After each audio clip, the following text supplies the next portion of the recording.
believe it! I looked at the test in my hands again and made sure I read it right. There were 2 lines. I was pregnant! It was the happiest day of my life! I couldn't wait to tell my husband and everyone I knew. We had been trying for a baby for so long, and now I finally was going to have one. I showed my husband, and he was just as happy as I was. We were going to have a child together. Next, we planned a big dinner with all our friends to announce it. Once everyone was there, I stood up and smiled.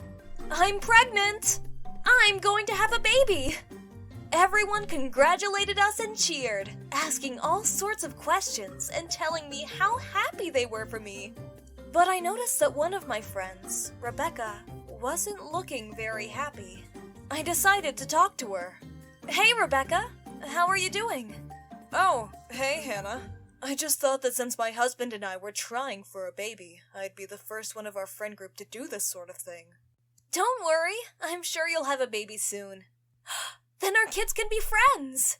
Rebecca was always very jealous of me since I started hanging out with her and some of her friends. They started to like me more and spend less time with Rebecca, but that wasn't really my fault. It seemed like whatever I did, she always had to do one better than me. If my husband took me on a fancy date, I'd see on her Instagram the next day that her husband took her on a better date. When I got a new car, she showed up the next week with the exact same model, but with more features.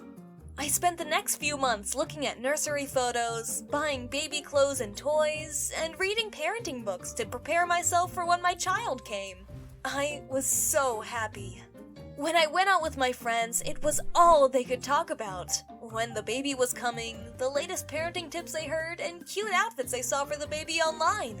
They loved to feel my growing belly and giggle with each other. It seemed like that was all they cared about ever since I announced it, and I didn't blame them. But that all changed after one night out with them. I'm just going to go to the restroom.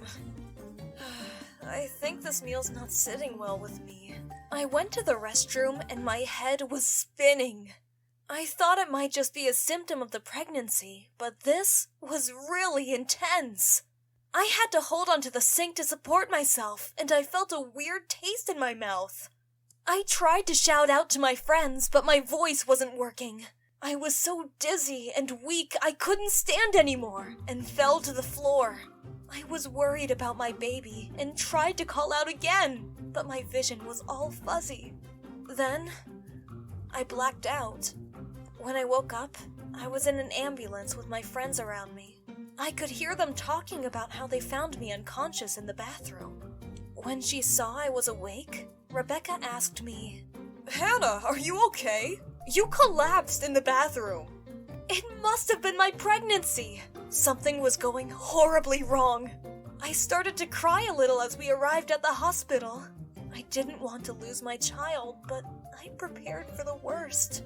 I heard that sometimes accidents would cause the mother to lose the baby, and my heart sank. Was I going to lose my baby? What was happening to me? The doctor saw me and instantly let me into the hospital. I still felt awful, like my body was on fire, and I was so dizzy. I could barely remember a thing, and I kept passing out. The doctors ran some tests on me to try and figure out what was going on. It was horrible. My friends stayed with me the whole time. I was thankful they were willing to do that for me, since I wasn't feeling great. I still thought it might be symptoms of my pregnancy, but then the doctors surprised me by giving me the results of the test. They gave me a few pills to help me fight off the symptoms as they explained what happened. Ma'am, we found traces of poison in your body. This charcoal should help with the worst of it. You're lucky you came in when you did, otherwise you might have died. I was shocked! Poison? How did that happen? I was very careful to avoid anything that could harm myself or the baby. I asked the doctor about my child, and he answered that they didn't have the test results for my child back yet, but he'd let me know when they did.